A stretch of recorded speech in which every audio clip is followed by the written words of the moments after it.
Welcome again to Joe Stunner Boxing. Hope you're doing well. On the subject of PEDs again, which is after last week's brilliant Inoue performance, Crawford performance, boxing's flying high. We're back down to earth with a bump. Normal service is resumed. PEDs are apparently the big discussion point. And I've just read this week's boxing news. I'm being old school or just plain old. I still read boxing news every week. There's something about print journalism which I like because I think it normally comes. People who work from boxing news really do genuinely love boxing and they understand it, and that's the most important thing, because although there are plenty of people online who understand it and have little YouTube channels, and not everyone does. I would go as far as to say the majority don't really know what they're talking about. But then I would say that, wouldn't I? And I would say that I know what I'm talking about. Other people may have a different point of view. But when it comes to boxing news and print journalism, there are still very, very good boxing journalists out there. And that's why I still read this magazine, this paper. But on the subject of performance-enhancing drugs, in this week's issue, they have got they have this thing called 10 count. And they normally have a subject and then they'll list 10 things that are pertinent to the subject. And regarding failed tests, they've got 10 things that you will hear if a fighter has failed a test. And I'm going to read them to you. Again, not my words, boxing news. Great paper, go buy it. Anyway, at number 10, my mental health has suffered.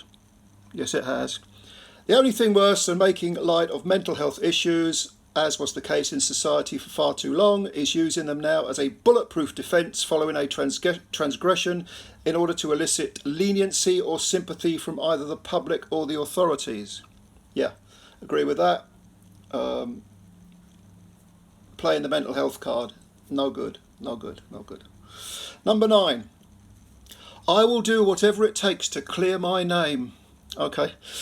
Once dirtied, it's not up to the boxers to clear their name. Instead, it's the right of the fans, those who buy tickets and pay-per-views, to decide whether a reputation has been tarnished or not. Couldn't agree more. Couldn't agree more. You fail a test, I'm going to clear my name. Okay, well, good luck with that. Difficult to do, but not impossible. Number 8, it is in the hands of my lawyers. Yeah, all right, mate. Typically a desperate move. This one screams a fear of saying the wrong thing and making matters worse. Yeah, enough said. Self-explanatory. Number 7, I have never failed a test in my career. Indignancy, And Boxing News says, past form is irrelevant. After all, no murderer is ever granted leeway for having never previously murdered. A bit of a dramatic example or comparison, but yeah, the message is received, the point is made. Yeah, I agree. And number 6, wait until you see how small the amount was. Just wait until you see. Yeah, wait until you see. Yeah. Boxing News says, after accepting that a drug test is in their system, the next course of action is to say, yeah, but it was only a tiny amount. It would have had no impact on the fight. Yeah, all right. No, don't. It's like being a little bit pregnant. You're either pregnant or you're not. You've either failed or you haven't. Okay? It's a completely irrelevant excuse. Number 5. What is it called? I've never even heard of that. Oh, I'm all innocent. Me? What do I know about this stuff? Boxing News says, this line is trotted out to essentially highlight a boxer's supposed lack of knowledge when it comes to PEDs. To add to its power, the boxer, once reminded of the drug's name, might then struggle to pronounce it. Yeah, look at me, I'm just ignorant, I'm just stupid, I don't know what's going on. How do you even pronounce that thing? What is it? What is it? I never heard of it. Yeah, all right. Number 4. Let the apology be as loud as the disrespect. Does this one ring any bells? This one normally comes after the initial shock and once lawyers are involved and light appears at the end of the tunnel. No boxer who fails a PED test, however, deserves an apology, irrespective of how the matter resolves itself. The apology is absolution if they're lucky. Right. Okay. So, yeah. Shout it from the rooftops, I'm innocent, I'm innocent, I'm innocent, put spin on it. Again, does this ring any bells? Conor Benn. Yeah. All right, move on. Number 3, I chose to have voluntary testing and even paid for it myself. Yeah, so therefore I can't be. Don't look at me. Why would I do that if I was guilty? Boxing News says, a classic often used to brainwash those susceptible to being brainwashed. The thinking behind this line is that by virtue of deciding to have testing in place, whether true or not, they must therefore be innocent. Believing this line requires one to have zero knowledge of the cycling process. That's a very good point. And they're not talking about bicycles, they're talking about cycling performance enhancing drugs. Very good point there, very good point. Number 2, I will prove my innocence. Look at me, I'm hard done by, but I will go out there and I will prove it like the true superhero I am. Not failing the test in the first place would be a better way, but all right.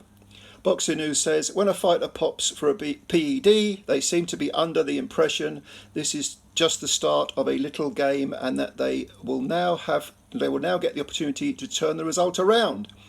In failing a test, however, you are guilty of failing a test, regardless of how it came about. I mean, this is a really important point.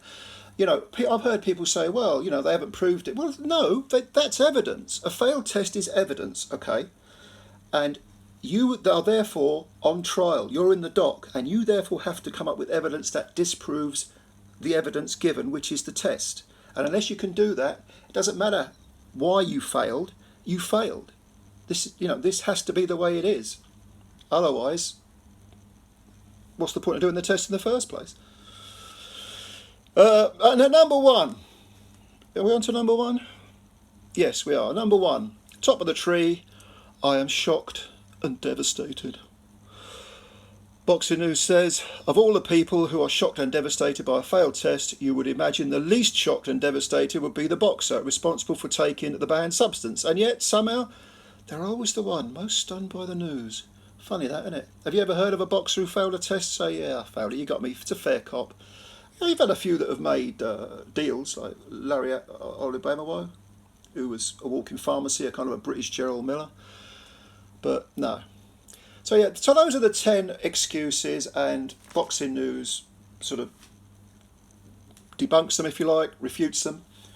And I tend to agree. Overall, I agree. Now, it is possible that a fighter might put something in their system they weren't aware of. An over-the-counter supplement, something like that. Yeah, I understand that. I understand that it's not a given that every fighter who fails a test knew they were putting something in their body which would fail that test. The majority, I said, do know. They probably do know. Or if they don't know, their team damn well should, and almost certainly does know, because presumably that you're hiring experts to oversee this sort of thing. But the bottom line is, as we said a few moments ago, we're talking about once you failed a test, that is proof. You have failed a test. Here's your A sample, here's your B sample. Certainly if you failed several tests in a row, or maybe at different points of your careers, it's not enough to just say, oh, I was innocent, I didn't know. No, you failed the test. The test has been failed. Therefore, that is evidence, and that is proof that you have dirty stuff in your system. Now, you can argue you're innocent or whatever, but as things stand, you're banned. You're banned. That's the way it's got to be. Because the one good thing about this, we talk about, PEDs being rife in boxing, and I'm sure they are, I don't doubt that for a second. It's a dirty business, boxing. Always has been for decades, scores of years actually. But the point is that once you fail a test, you have to be presumed to be guilty, because the test is there. It's something that points towards your guilt. Okay. Let me know what you think, because to me, even though boxing is dirty, we are catching people, who are using, the fact that there's a lot of positive tests coming back means that they must be doing something right. They're catching these people, which is a good thing. That's a good thing. And I'm not after comprehensive answers. I don't know what the answer is, but I do know that if you're caught, you're caught. Doesn't matter whether you knew about it. Doesn't matter whether it's a mistake or whatever. No, you tested positive. And also, there has to be some sort of retribution. So, and it's got to mean something. It can't be 6 months or a year or whatever Canelo got or Fury got or whatever. It's only backdated. No, we've got to be talking 5 years or something like that. That's just off the top of my head. 3 years minimum. I mean, I'm not someone who says,